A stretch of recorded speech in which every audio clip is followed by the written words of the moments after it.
शेती माझी प्रयोगशाळा या यूट्यूब चॅनलमध्ये मी आपलं स्वागत करतो. या चॅनलवर आपण नवीन असाल तर या चॅनलला सबस्क्राईब करा. या चॅनलचे नवनवीन व्हिडिओ पाहण्यासाठी बेल आयकॉन नक्की दाबा. आपणास व्हिडिओ आवडल्यास लाईक आणि शेअर अवश्य करा. नमस्कार, मी डॉक्टर मच्छिंद्र बांगर. महाराष्ट्रातील आणि देशातील हवामान परिस्थिती संदर्भात ताजा अंदाज देणारे तीव्र कमी दाब बंगालच्या उपसागरात तयार झाला आहे.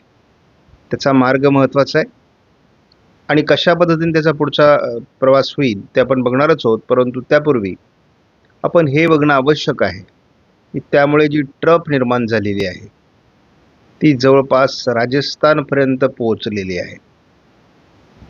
त्याचबरोबर एक चक्रकार स्थिती अरबी समुद्रात देखील तयार झाली असून ती देखील खास करून उत्तर कोकणाला प्रभावित करेल असा अंदाज आहे.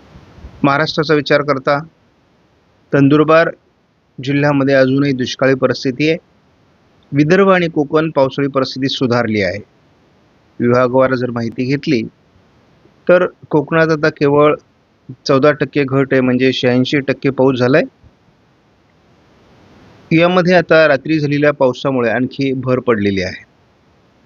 मध्य महाराष्ट्र, पश्चिम महाराष्ट्र, उत्तर महाराष्ट्राचा एकत्रित अंदाज जर बघितला तर या ठिकाणी 37% घट आहे, म्हणजे अजून घट जास्तच आहे.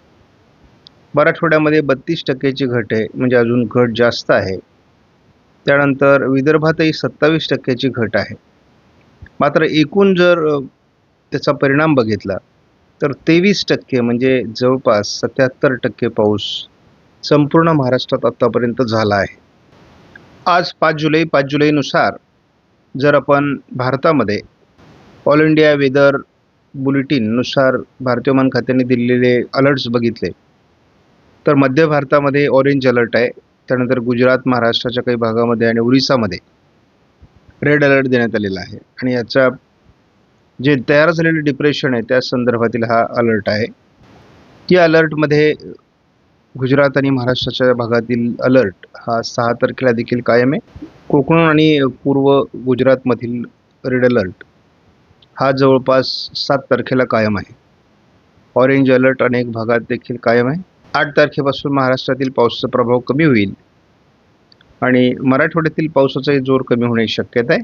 9 तारखेला विदर्भ मराठवाड्यातील पाऊस उघडण्याचे संकेत असून उर्वरित महाराष्ट्रात मात्र येलो अलर्ट देण्यात आलेला आहे. कोकण वगळता महाराष्ट्रातील पावसाचा जोर हा 10 तारखेला कमी होतोय. आपण काल झालेल्या भारतातील पावसाचा अंदाज जर बघितला तर मध्य भारतावर या पावसाचा पूर्णतः प्रभाव आहे.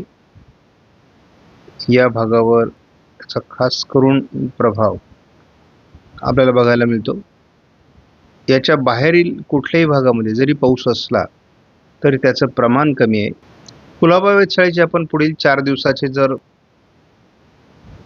अलर्ट्स बघितले तर त्यामध्ये आपल्याला पालघर, ठाणे, पुण्याचा घाट परिसर, साताऱ्याचा घाट परिसर या ठिकाणी रेड अलर्ट देण्यात आलेला आहे. त्याचबरोबर आपण असंही बघतो की इतर ठिकाणी म्हणजे रायगड, रत्नागिरी आणि कोल्हापूरचा घाट परिसर या ठिकाणी ऑरेंज अलर्ट देण्यात आला आहे.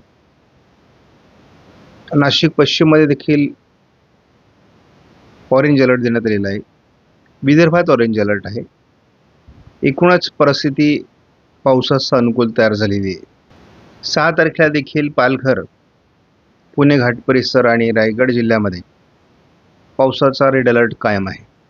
ठाणे आणि मुंबईतील रेड अलर्ट कमी करण्यात आला आहे. विदर्भ आणि उत्तर महाराष्ट्रातही अलर्ट कायम आहे. साधारण 7 तारखेपासून पावसाचं प्रमाण कमी होईल. रायगड आणि पुणे घाट माथ्यावर ऑरेंज अलर्ट आहे, बाकी ठिकाणी येलो अलर्ट आहे. मात्र बराच भाग आपण या ठिकाणी बघतो पाऊस उघडणार आहे. जवळपास या सर्व भागामध्ये पाऊस उघडण्याचे संदेश असून विदर्भामध्ये मात्र मेघगर्जनेसह पावसाचा अंदाज आहे. विदर्भ आणि कोकण घाटमाथा या ठिकाणी 8 तारखेला अलर्ट आहे. मात्र महाराष्ट्रातील बराच पाऊस कमी होण्याची शक्यता आहे. आपण मुंबईतील पावसाची परिस्थिती बघतो. अतिशय हेवी रेन या ठिकाणी झालेला आहे आणि जवळपास 200 मिलीमीटरपेक्षा जास्त पाऊस महाराष्ट्रात नोंदला जातोय. प्रत्येक ठिकाणी मोठ्या प्रमाणात पाणी भरलेलं आहे आणि 200 ते 300 मिलीमीटर काही ठिकाणी पाऊस झाल्याची नोंद देखील आहे. बंगालच्या उपसागरात तयार झालेल्या तीव्र कमी दाबाचा प्रभाव आपण महाराष्ट्राच्या उत्तरेकडून एका ट्रफमुळे आणि जवळपास मध्य भारताहून गेलेल्या राजस्थानपर्यंतच्या ट्रफमुळे याच्यात प्रभाव निर्माण झाला आहे. त्याच वेळेस कोकणला असलेल्या ट्रफमुळे उत्तर महाराष्ट्र आणि उत्तर कोकण या विभागात अतिवृष्टीची शक्यता कायम आहे. वसई विरारचा जर अपडेट बघितली तर बहुतांश भागामध्ये 200 मिलीमीटरपेक्षा जास्त पाऊस झालेला आहे. आपण रेकॉर्ड बघतो वेगवेगळ्या मुंबईच्या भागामध्ये 200 ते 250 मिलीमीटर पाऊस आपल्याला गेल्या 12 तासामध्ये झालेला बघायला मिळतोय. तीन वादळी प्रणालीमुळे जे काही वातावरण तयार होणार आहे त्यामध्ये आपण मध्य प्रदेश, गुजरात, राजस्थान, महाराष्ट्र अशा पद्धतीने ही सिस्टम परिणाम करणार आहे. या ठिकाणी महत्त्वाची बाब म्हणजे एक ट्रफ अशा पद्धतीने या ठिकाणी सक्रिय होण्याची शक्यता आहे. पुढच्या आठवड्यात मात्र पावसाची थोडी कमी असण्याची शक्यता आहे. मात्र मुंबई आणि उत्तर महाराष्ट्रात पाऊस राहील असा अंदाज आहे. या ठिकाणी आपण जेफेस मॉडेलच्या न्यूमेरिक प्रिडिक्शननुसार जर बघितलं तर आता तीव्र कमी दाब हा भूभागावर सरकू लागला आहे आणि त्यामुळे या भागात सध्या त्यांनी परिणाम होईल असं दाखवलं आणि यामध्ये मुख्यत्वे करून महाराष्ट्राचा बहुतांश भाग आहे. ही सिस्टम तशी ओरिसा, छत्तीसगड, मध्य प्रदेश अशी सरकणार आहे. मात्र वादळी वाऱ्यांचा प्रभाव हा महाराष्ट्राच्या उत्तरेकडून देखील राहणार आहे. त्यामुळे उत्तर कोकण, उत्तर महाराष्ट्र, उत्तर विदर्भ आणि मग मध्य प्रदेशचा बराच भाग या ठिकाणी गुजरातपर्यंत त्याचा परिणाम होण्याची शक्यता 6 तारखेला आहे. 7 तारखेला देखील याचा प्रभाव बऱ्याच अंशाने महाराष्ट्राच्या उत्तरेकडून राहण्याची शक्यता आहे. ही सिस्टम जेव्हा मध्य भारतावर पोहोचेल तेव्हा देखील या भागामध्ये मोठ्या प्रमाणात त्याचा परिणाम होण्याची शक्यता आहे. त्यामुळे उत्तर कोकण, उत्तर महाराष्ट्र या ठिकाणी 8 तारखेलाही प्रभाव राहण्याची शक्यता आहे. महाराष्ट्राच्या उत्तरेकडून आणि संपूर्ण कोकण किनारपट्टीमध्ये याचा प्रभाव 9 तारखेला असण्याची शक्यता आहे. 10 तारखेपासून मात्र जेफेसने याचा प्रभाव कमी होण्याचे संकेत दिले आहे. मात्र त्याच वेळेस एक नवीन वादळी प्रणाली बंगालच्या उपसागरात विकसित होण्याचे देखील संकेत आहेत. ज्या ठिकाणी आज वादळी प्रणाली विकसित झाली आहे त्याच ठिकाणी दुसरी वादळी प्रणाली देखील विकसित होईल आणि त्यामुळे पुन्हा भारतामध्ये पावसाचं प्रमाण वाढेल असे संकेत देण्यात आले आहेत 11 तारखेला. मात्र ही वादळी प्रणाली कितीही प्रभावी असली तरी हिचा प्रभाव उत्तरेकडील काही राज्यांमध्ये पडण्याची शक्यता आहे. पूर्व आणि उत्तर राज्यात हा असेल त्यामुळे याचा महाराष्ट्राला फार फायदा होईल असं नाही. विदर्भात थोडं परिणाम होऊ शकतो. या ठिकाणी आपण 13 तारखेला बघतो थोडं विदर्भात परिणाम जाणवतोय. मात्र एकूणच 14 तारखेपर्यंत महाराष्ट्रात पावसाचं प्रमाण कमी होऊ शकतं, परंतु कोकण किनारपट्टीला हलक्या सरींची शक्यता नाकारता येत नाही. या मॉडेलनुसार आपण झटपट पुढील 10 दिवसाचा अंदाज बघणार आहोत. आजपासूनच महाराष्ट्रातील पावसाचं प्रमाण कमी होते, परंतु या भागात पावसाचा प्रभाव राहणार आहे.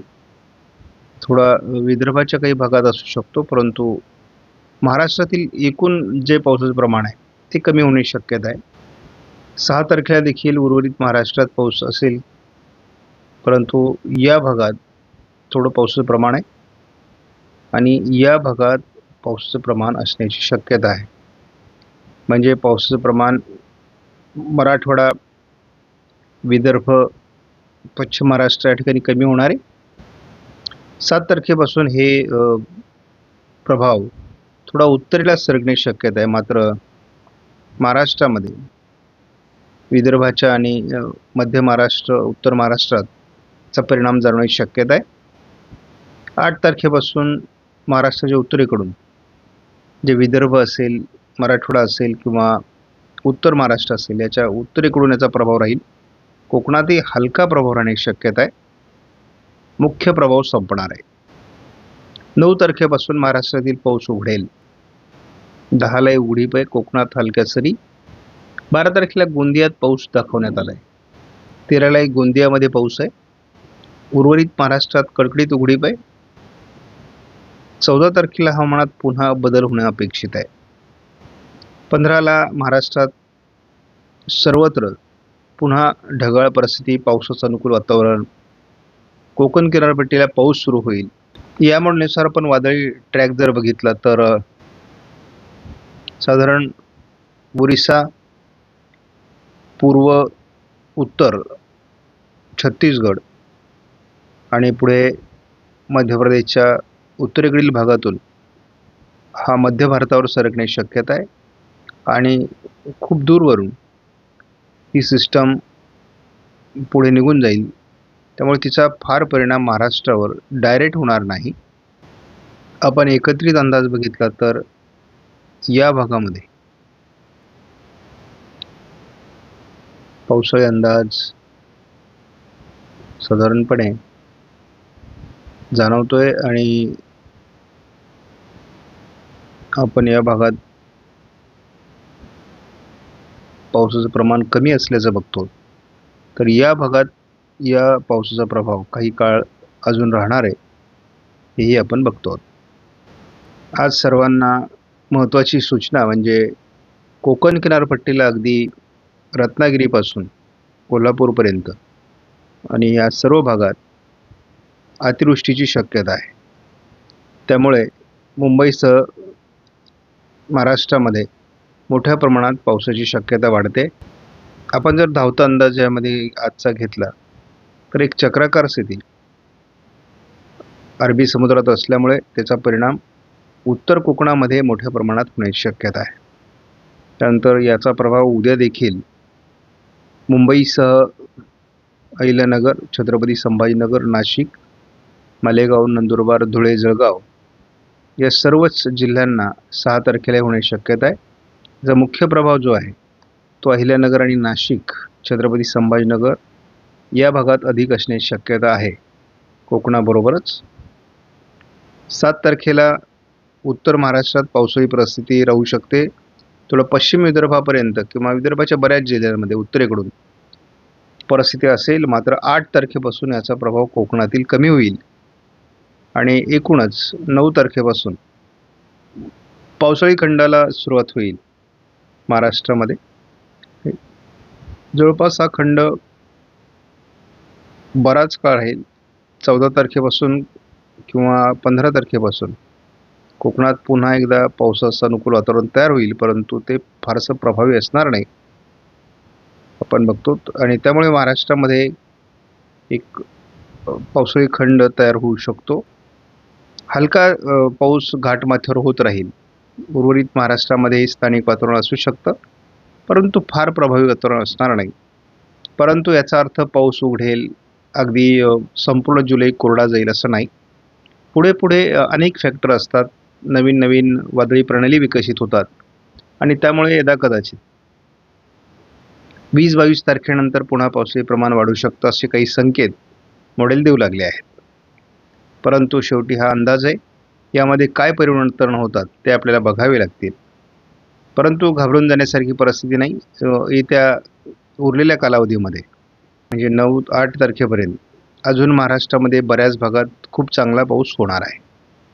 आपणास व्हिडिओमधील माहिती महत्त्वपूर्ण वाटल्यास लाईक करा, शेअर करा, चॅनलला सबस्क्राईब करा. धन्यवाद.